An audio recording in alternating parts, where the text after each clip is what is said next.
All right, we are back. Welcome to another episode of Pitchside on Sports 101. My name is Evans, and I'm here with PK.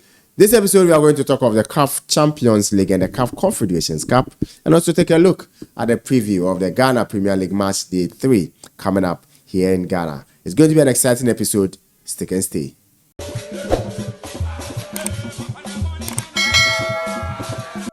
All right, so the Ghana Premier League is going to enter its third week, and we'll be talking about that. But we want to start off with participants or representatives who are going to be participating in the CAF sanctioned competitions. That is the CAF Champions League and the CAF Confederations Cup. Well, CEO for BBN Gold Stars, Akwesi Edu, he has been making some media rounds and he's been saying a lot of things that, well, he says that his team is very much capable of overturning that result that they got here in Ghana against GS Kabir. Now, the Ghana Premier League champions, BBN Gold Stars, they suffered a 2-0 defeat against the Algerian side in the first leg of the CAF Champions League preliminary round of matches. That game was played at Accra Sports Stadium last Saturday. But ahead of the return leg this weekend at the Hussein at Ahmad Stadium all the way in Algeria, well, Akwesi Edu believes that they have put in place the necessary requirements and preparations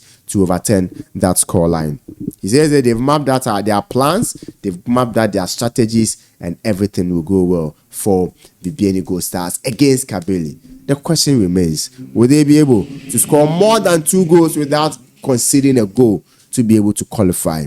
I don't know what you think of this, but let's hear from you in the comment section. What do you think will be the scoreline of the game between Kabylie and BBN Gold Stars in the CAF Champions League return encounter? Remember, our Ghanaian team, BBN Gold Stars, lost by 2-0.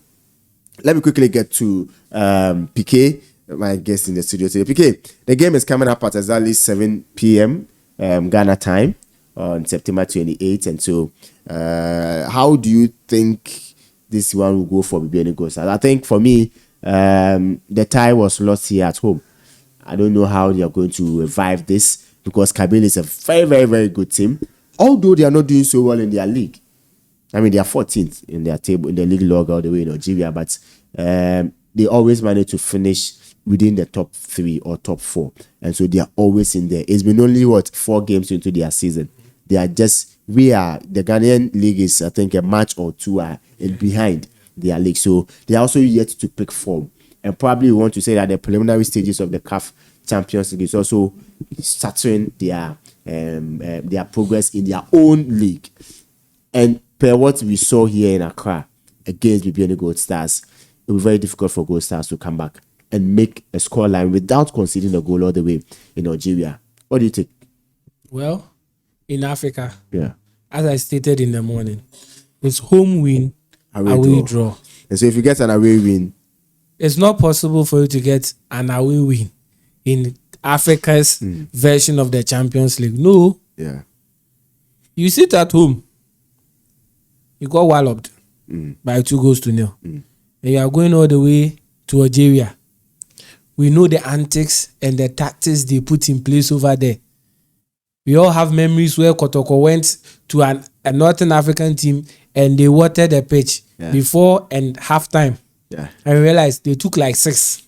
Even Akate Folk took 6, and then our boss, the boss was named Konsia. Yeah. So don't be surprised. They will come with like 8. This is not me being against BBN, but then the markings are on the wall. The BBN Gold Stars team, from what I saw, it's well rhymed and well prepared, well prepped for Ghana Premier League. 1 or 2 additions should have got them prepared for the Premier League, for the CAF Champions League itself. Yeah. The introduction of this former Kodoko player, Samson Eduku. Yeah. I don't know how training is going for him, but I always say this: Samson Eduku is a very good player who knows the African terrain very well and will do very well in CAF Champions League matches. Okay. And so, going into this game on Sunday, I wish and I hope and I pray that he gets a starting role in there. If he's able to get a starting role, give him 30 minutes, 35 minutes, he's going to get the defenders worked up. So much so that in the second half, he's going to find his way through. He's so good. I've watched him play on a couple of occasions. I've watched him play quite a number of times, and he's so good. I bet and I think everything boils down on the coach of the Bibiani Gold Stars. They've already sacked the coach. And now there's going to be a new man in charge. So if I were to be Maxwell, I'd rather wait. After the game? After the game. They give my appointment. Then I take my appointment. Because you don't want to start on a losing bet. No. Let's be honest with ourselves. Yeah. Case studies dreams. Yeah. When they went to the semi-finals of this CAF Champions League. This is the thing. Dreams spent 3 years building their team. That's what we keep on forgetting. Yeah. Around that time, they were finishing third, fourth in the league. And the lowest was, I think, sixth or so. They kept the core of the team. They were going for this under 17, under 20, here and there. Most of their players were in the national team. Yes. The juvenile teams. You see, so they had a strong team. That also had exposure because playing in Africa, some of these nations, you go and 40,000 capacity stadium, they are full. Yeah. At the lowest you get is like 10,000. So these players were exposed. And again, they augmented their squad with bringing in someone like John Entry, who didn't just play outside Africa. He played in Egypt. He had been there. Yeah. He had been at the Champions League several times. So in this case, they were well prepped, ready. Another case study is 64 Battalion of the good old Accra Folk.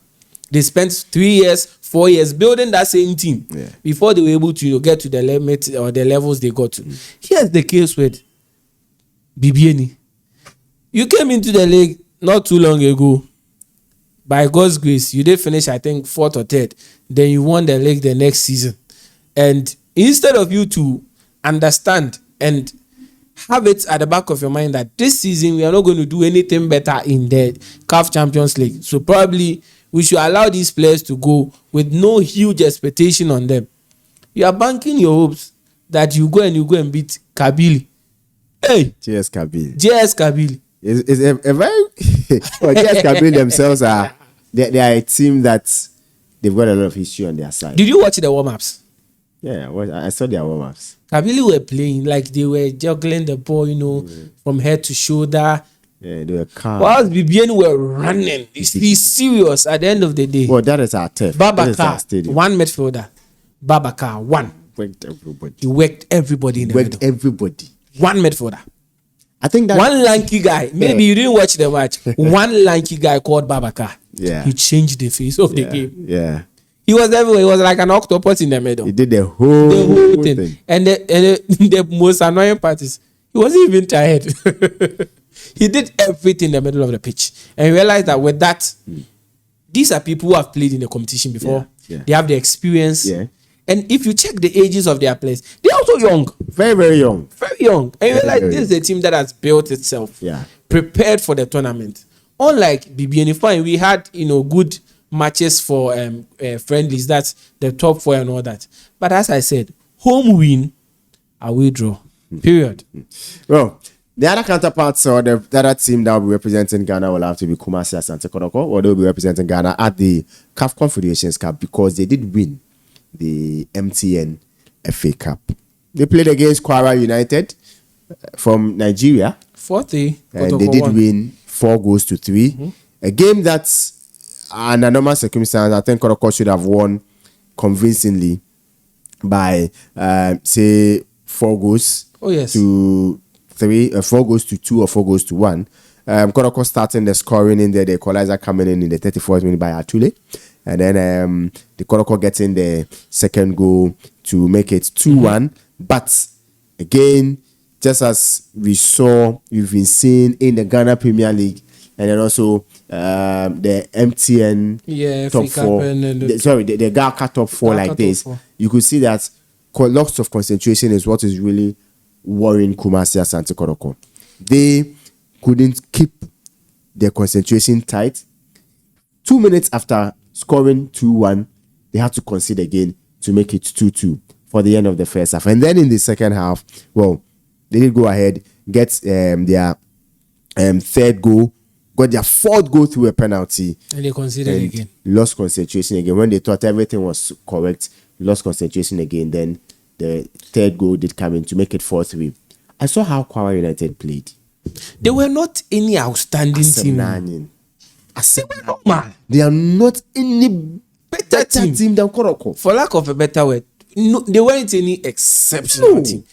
They played average football. And whatever they did in there, no disrespect to any other team in Ghana, but I would liken them to the new entrance of the Ghana Premier If I'm being honest, I think BBN would have beaten Kwara. Exactly what I said on the day. BBN would have beaten Kwara. BBN would have beaten Kwara United like 3 goals to 0, and then comfortably substituted some players to let them have a feel of the game.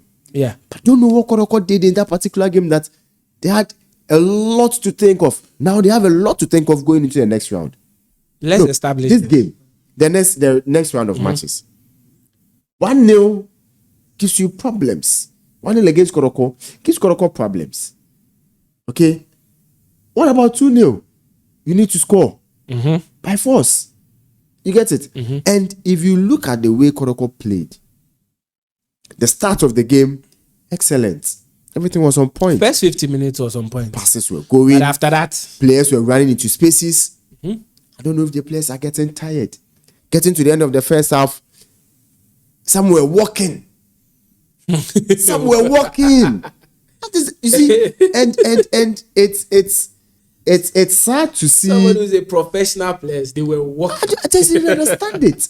You see a player hustle for a ball, puts the ball in, and then the one who was expected to run is walking. I mean, how? It's Evans. All because you thought you were going to win at home. This is my take on this match. First of all, I established weeks ago that this 11, 12 new players every coming season, in, it doesn't help. You see, with BBN, as much as they lost the match, realize that there's continuity. Good. They have their players, and they've just augmented with a few. But Kotoko stripped the team down, and they changed the whole team. And with this, you're expecting the players to build up intuition and telepathy within 3 months or a month. It doesn't happen. It doesn't work that way. Let's take out Albert Amua. Okay. And Kotoko would have lost the match. He got 2 goals for them. Yes. Take him out. 2 goals for Kotoko would have lost the match. I think he was the one who scored the penalty, right? Thank you. Yes, Kotoko's midfield was dead. At a point, Kwara were running rings around them. We're doing the work. And I was asking myself, Kotoko, home match? Or is it because this is Accra? Because they were playing as if they don't know what they were about. And they don't know the magnitude of the match they are playing. What was really worrying me tactically? Triangle passes. Basic. 1, 2, 3. This goes here. Then you just. But that was even a problem. You see, passes was a problem. You see, in football we have basic football, what we call triangular passes. You pass, you move into space. That's it. You receive your pass, you move into space. That's it. This is the issue with our teams. A player will spend years playing in Division 1 and forget about the basics. He comes to the Premiership, he hasn't seen a crowd of 30,000 or 3,000 people before. Yeah. He starts to play bad football. We are forgetting our basics. Yeah. Because Kotoko, at a point, you see, they were playing a 4-4-2. Yeah. At a point, he switched to a 4-2-3-1 in there with Albert Amo as the lone striker. The 2 people, the central pivots, the double sixes, they were too stationary. It was as if they didn't know what they were supposed to do. They were jogging. I was like, going through plenty. This is confederation. Hey. A tournament you've not won before. Yeah. And you have the mindset that, okay, I want to play in Africa, and from there I want to play outside Africa. This is your audition, and this is how you perform. Anyway, I think their coach too hasn't helped. I felt he should have played the Abdul Razak. He should have played Abdul Karim. Yeah, he should have played the people he knows. Abdul Karim Zito. Sorry, yeah. He should have played the people he knows would perform, because he had been in the team for at least some months. But he's a main man who brought these new people in. So That what is was why the probably problem? he feels that they know how to go about the game. But for Kodoko, that 4-3 victory at Accra Sports Stadium last Sunday, Emmanuel Entry striking in the 18th minute, and then Albert Amwa restoring Kodoko's advantage after that Atule leveler for Kwara United. Going into the second round of fixtures, or second leg, Kodoko, this is just Nigeria. Yeah. 26,000 capacity stadium for Kwara United. Are they? Is there going to be any plan? I mean, put yourselves in the shoes of Karim Zito. Going into such a game, what will be your plan? Yes, you are leading 4-3, but it's a slender lead. That lead can be can vanish any moment, especially when you are playing away. Yeah. You go through a lot of hoots and haps before the game itself. Yeah. So, what do you think should be the plan? Sit back, go on a full attack, or just a balanced game? If I am the coach, Yeah. this is what I'll do. This is my take. Okay. I might not be technically equipped as the coach, but this is my take. I'll use the first 15 minutes to study the game plan of Kwara. Okay. That is not to say I'm going to relax. No. I'm going to sit back a little. Because definitely in the first 15 minutes, they would want to do something. They will want to get the equalizer. Yes. To because make everything this balanced. is Africa. The moment you score in the first 15 minutes, your home fans are behind you. Yeah. Your 12th man is working. Yeah. And with that, they can do wonders. So stifle them for the first 15 minutes. Okay. Get to know their game plan. And after that, put up a tactical masterclass. Okay. Because you have to soak in the pressure and hit them on the counter.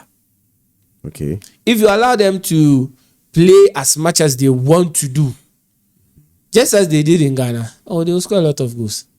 But then Kotoko, they have to be resolute. Don't start Zakaria Husseini. No. Okay. I prefer Samba and Ablo. Okay. But this time around, they should be a bit serious. They should communicate better. Because some of the goals, they could have, put in a tackle here and there. And you see, we have this thing we call tactical foul. Yeah. You don't do it around your box. You do it in the middle of the park. And the people who are expert at it, they do it and they go without cards. Yeah. Kotoko should put in these things. Whenever they lose the ball, they realize this is a quick counter, quick transition, will cause problems. Try and, put these traps in there and slow the game down. Okay. And again, I think in the first half, Kotoko should be clinical. How I'm praying that Kwame Poku should be fit. Yeah, so that you're able to play. Yes. Because having a double striker with Abetamo and Kwame Poku will stretch their defense. It wouldn't allow them to play that ball they played. And again, this game I feel will be pivotal on Amidu Akwa. Yeah. Amidu Akwa. That guy had a good game. And if he has a similar game where he will be able to feed in these two people, I think Kotoko can do something. But the truth is, I'm not expecting anything but a loss. Their best to be a draw. Their best should be a draw. Yeah, their best to be a draw. For Kodoko. Because this is, Well, if they get a draw, they are in good shape. They've qualified to the next round of the competition. Yes. I'm expecting a draw, as I said, so they can qualify. But to win, it will take a lot. It will take a lot. All right, so Kodoko and Gold Stars in Africa for us this weekend. Well, there have been a lot of issues about Gold Stars sacking of coach. That is Frimpong Manso after the defeat. Well, some believe that the timing of the sacking of the coach itself, some say it was premature. Others say that he should have, if he knew anything to do, he could have done it before he was sacked. A lot of ins and outs concerning this game, but I mean, overcoming a 2-0 home loss means that they must go ahead, play more aggressively. They must manage the game very well. Psychologically, they must manage the pressure of being behind, especially when you're playing away. The loss of the coach should not be something that will still have a problem in the dressing room. The turnaround they need to avoid conceding early goals should be there. They should be able to avoid early goals, and then that is the problem that it could force them to chase the game more harder. I feel we know what will happen. it will force them to chase the game more harder, which might just be a very good thing for a seasoned club like GS Kabylie, one of the North African giants when it comes to the Northern Terrain. You get it? So the CEO's optimistic tone, that is for Akosiedu's optimistic tone, for me, I think, well, maybe he knows what he's saying, but for BBN Go Stars, the mountain is much more steeper for them to climb. For Kodoko, I think representing Ghana in the CAF Confederation Cup should have been, I mean, it's much more of a lesser burden than we expect for them. We expect them to be in the CAF Champions League itself, but if they are in the Confederations Cup, well, it should be manageable for them. Kwara United, as we said, not any extraordinary style of football they showed us. Maybe they have something else up their sleeves in the next round of the return leg. But if not, and they played as how we saw them, I think Kodoko has got enough grasp on them to be able to get to the match in the room. Coach Karim Zito and his boys have publicly acknowledged that they need some defensive solidity and something. Yes, they need some defensive work to be able to hold on to lead, because you can't just concede and then you can't just score a goal and then concede just like that. It doesn't really go well. But for me, I'm looking at Gold Stars getting a very, very top four battle. For Kodoko, a modest advantage, but I must state they are vulnerable. They've showed that they are vulnerable. So recently I was watching a documentary on the supporters and the fan base of these North African clubs. Oh yes, for them. And case study, I think it's a religion on it too. Raja Casablanca. Yeah. They have this group they call the Super 3. Yeah. And trust me, the way these people are passionate about their teams, their ultras are deadly. They come in and they can make the whole stadium jump. Yeah. Something most of these clubs in Ghana have never witnessed before. They come in and everybody will be participating in the so imagine. And you see the game is going to play in the evening, you know? Yes. They intentionally put their games in the evening so that when they light the red flare, intimidation. Yeah, when they put on that red flare and then the smoke is going through the stadium. Something most of, as I said, these clubs have not witnessed before. So I believe you see. Why do you feel so sorry for BBN Gold Stars? It looks like you are feeling sorry. It's not like I'm feeling sorry for them. But I would have preferred any other club. Any other club apart probably from Central Africa, South Africa, or Eastern Africa. One is manageable. The top there is another thing. That will scare you. Okay, so Kodoko, for me, have a manageable task. I have done BBN Gold Stars. I'm just hoping for 2 wins this round in the CAF Champions League and the CAF Confederations Cup for BBN Gold Stars and Kodoko, respectively. This is the Pitchside on Sports 101. We will be talking about the Ghana Premier League round of matches for March week 3. All right, so March week 3 in the Ghana Premier League is coming up, and in the March week 3, we've got some exciting matches. In the morning, we did tell you about the Accra Hearts of Oak 11 Wonders game. Quite a nice one to look out for. That game to be played. That is later on. That is some few minutes ago. Kickoff just went in, so your game should be very, very, very interesting. But this weekend, just as you know, Kodoko and Hearts will not. Kodoko and BBN Gold Stars will not be participating because they will be in the CAF Champions League. Well, other fixtures for the week are going to be Adriana Stars will be playing against Swedu All Blacks, impressive Swedu All Blacks, and that game is going to be all the way in Doma. And Kerala United will be hosting Mediama. Should be a very nice game. Young Apostles will play against Dreams FC, and the Nations FC will also lock arms with Samatex. That game should also be a very, very, very interesting game. 2 teams that were neck and neck 2 seasons ago. Nations FC wanted to win that league seriously. Samatex also needed to win that league, and the sort of things that went on behind the scenes for that league. You see, these are the things we can't talk about. I tell you. A lot goes into it. You are playing your own game. Yes. But the results are not yours. Anyway, Heart of Lions against Betchem United is also a very, very tough game. Watch out for that. Some beautiful football should be in there. I've told you, Heart of Lions, my team of the season. I like the way they play. And then Vision United against Hohoi United. Vision FC against Hohoi United. That game is also coming up later on Sunday. But let's start off with some of the games in there. My pick will be the Aduana Stars Suedu All Blacks game.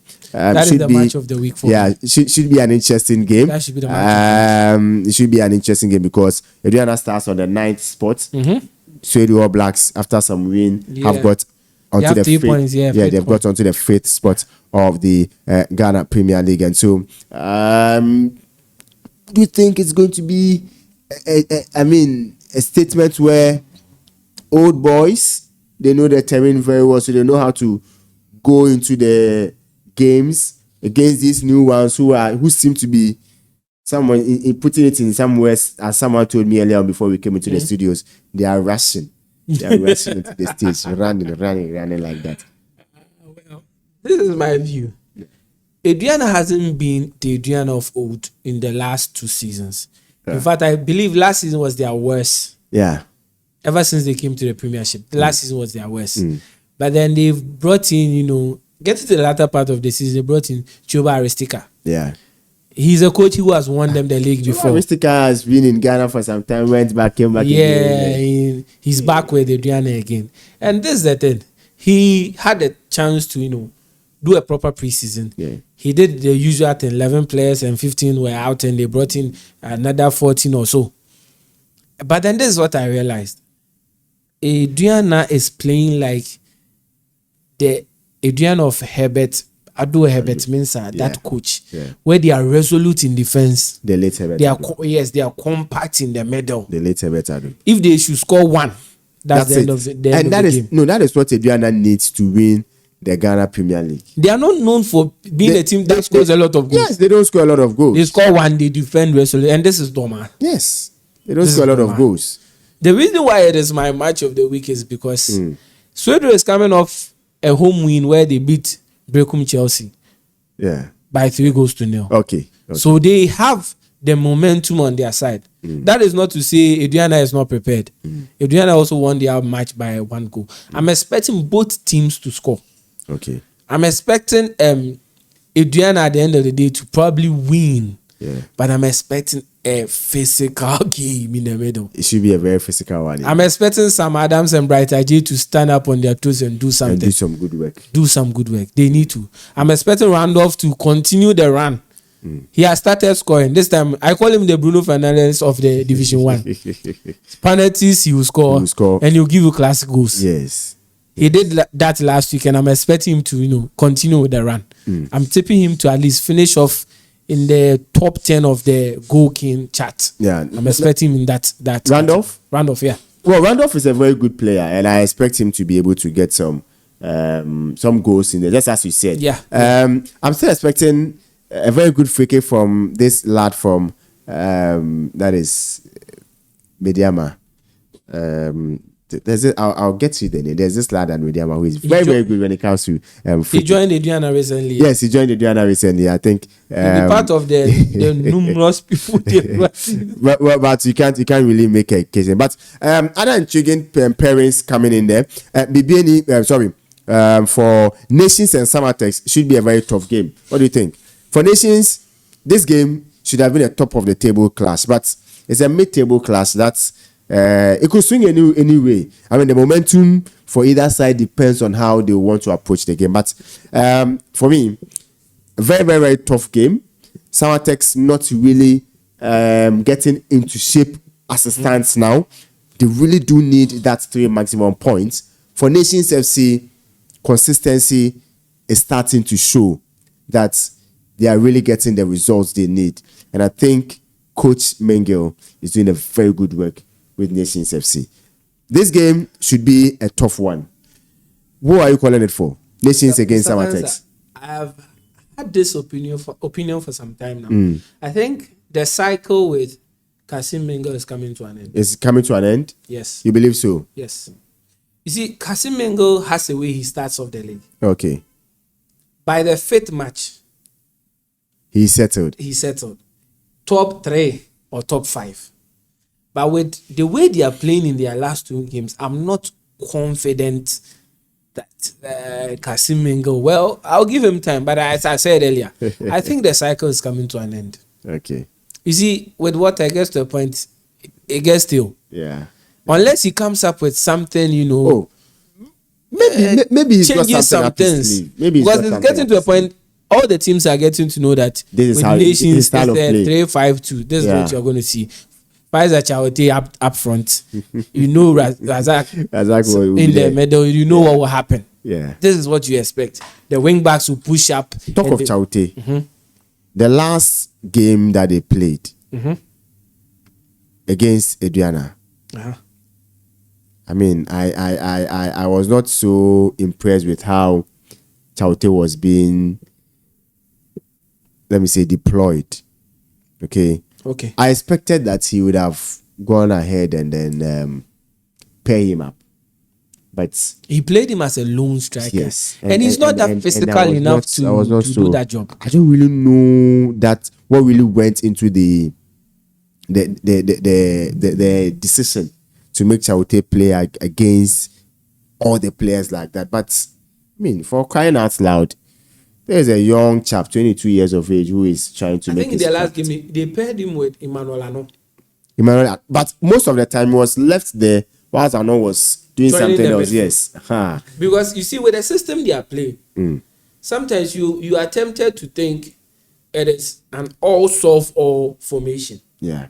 Because whenever they are defending, they defend in a 5-3-2. 5-3-2. So what happens is that normally Ano drops back and helps join the midfield in defense, and then usually Chaote is left up alone. There, and that resulted in the count. They had 2 or 3 counter attacks that, if Ano was already in position to help Chaote, would have resulted in a goal. But usually would have only be Chaote who is there trying to get the aerial duels right. He gets an aerial duel, and then Ano will now be coming in from there. That's what I'm saying, that I don't really know how the whole thing was planned, but it didn't really go well for them. And I saw them trying to change that, getting to the end of the game. But it was too late for them. You get it. And so going into this game, I think Kasim Mingle is one who has really seen the ins and outs of the Premier League. And he really knows this, let me say, Summertex team very well, because he's been to them neck and neck. He has played in Century Cup, I think, in the last 2 seasons. He has been neck to neck with them for the title for some time now. And so he knows the ins and outs of these players. But I'm calling it as a win for Nations. Although I expect Summertex to pull up something, but I think it's going to be a win for Nations FC. 2-0 scoreline. I think Nations would have to win this match. Yeah. Summertex are not fully settled yet. Yes. So Nations has to take advantage of this and, win. But then, as we're talking about their tactics, I think if Coach Kasim would make few alterations in there. You remember this guy, Andrew Kobina from Sky FC? Yes. Kobina. You have him in there. This guy has the lungs to run, just as far as Chaote. Yeah. So why don't you play these two and at least push Ano into a number 10 role? So thereby you are switching to a 3-4-3. But then it's a 3-4-1-2. Okay. That way it allows these 3 players to be around each other. And again, it allows you to play the wing backs as you want to play. Then you have Ano, when you're defending it becomes maybe a 3-5-2. That way you have Ano joining the midfield and solidifying the middle. Okay. Because with Summertex, they usually play a 2-top. Yes. With Emmanuel Mama and this new guy, they play a 2-top. 2-top. So if that is the case, what needs to happen is we know Razak Simpson can marshal this back line. Solid. He can take these 2 out of the game. Will work. They will do the thing simple for you. So in the nutshell, we need some little bit alterations in the middle and up front to get more goals. But then they need to win. Probably I'm going for a 1-0 win for Nations FC. I've told you in Ghana I don't go for 3 or 4. No. Well, I'm tipping a 2-0 win for Nations FC. So Summertex playing all the way against Nations FC is what we are talking of in the Ghana Premier League. Another game, other games that will be going on. Young Apostle against Dreams FC, and then there's Vision FC against Hoho United. Then Hearts of Lions Became United, and then we will talk of the Karela Mediama game. That will be last game for tonight. But let's quickly touch on the Karela Mediama game. Let's put that one on the last and start with Hearts of Lions and Bechem. Well, my Pando babes. Yeah. That is the team you have been tipping. Well, that's the team I've been they tipping. win I like the way they have been playing so far. I like the way they've been playing so far. So for Pando Hearts of Lions, I'm tipping them to win against Bechim United. Well, this is my take. I'm expecting a top 4 finish from them. Hearts of Lions. Yes. Yeah. Because there's continuity, as I always talk about. Yeah. Bashir Hayford has built a team. Yeah. And he has augmented with a few names like Chancey Freeman and Etienne Doje. That midfielder I was telling you about. Yeah. And I think with time and with how they are poised to, probably, I think they are aiming for the FA Cup. That is my mindset. Aiming for the FA Cup? Yeah, they need, because you see, one thing with the Champions League is for Ghanaian clubs, it's very hard for us to make it. The parents you always get is not good. Yes. So why don't we most of the time focus on the that's the thing. So I believe Bashir Hayford is building his team up for that. Okay. And I'm expecting them to. Bechim hasn't been on good form. They've not been on a good form. My team. They are not picking. I think the change of coach and the new players have not, really coming together. Let's give them time. But then in this moment, House of Lions will win. Okay. They are playing at home and I'm expecting a 2-0 over there. Okay. Yeah. So Hearts of Lions against Bechim United. I also go for a win for Hearts of Lions. 2-0 the scoreline. Should be. Should be. Our last game of tonight, Carolina United against Mediama SC. Oh, Mediama did get 4. They did hit 4 pass. One of the new boys that have come into the one of the new boys that came to the Ghana Premier League recently, that's Vision FC. They did give them 4. This time around, Mediama is going away to Karela, team that was here in the Western region. This used to be a Western regional derby. That's what I'm saying. This should be a very big game. No matter where Karela is now situated, it's still a big game. Karela is now with it's now a Tamale team. It will be hard for us to go there. It's now a Tamale team, but still should be a very big because the roots are from Western region. Yes. Karela Mediama, I think it's going to be another good game for Mediama SC. Karela United are yet to get their acts in shape. They are yet to get their tactics and everything right. The team is still reeling. For me, the team is still reeling from the low they hit when Brigadier left. Yes, they've not recovered. They've really not recovered. Even an lawyer Amande. Yes. Haruna Idrisu, they've it's not gone well for them. They are still reeling from it. They are still some. But I think that the Nuruddin, they will do something. Oh, with Nuruddin, they can do a lot of good. But it's not going to come easy. They will have to endure for some time. Mr. Kansa, this is the thing with the Northern clubs. They usually tap their players from the SHS and the UDS schools. Yes. So if you realize, even this current UDS team has a few players from Bebieni, from Tamale City, from ITU and all that, who have been traded in China. Yes. And they are doing wonderfully over there. They made it to the semi-final not long ago. They've done really well. But then that is the challenge. Yeah. If that well dries up, that's all. That's all. Yeah, let's see. But for me, I'm going for a Mediama win. I'm going for a draw. You're going for a Based on the performance Karela put up at Summertex, I think they stand a chance of winning. So probably, I'm not seeing them halting the run of Mediama now, but then I think it'll be a draw. Well, I'm going for a win for Mediama SC against Karela, who Karela will be playing at home. Let me say a very big ups to all the UDS team, the UDS team all the way in China. You are doing very well. You are doing very well. We support you and then hopefully bring the trophy to Ghana so that we can boast that yes, we're one of the best footballing university teams in the world. Well, this has been the Pitchside on Sports 101. My name is Evan Spencer and I was here together with PK. Have a wonderful weekend. Enjoy the games. See you next week.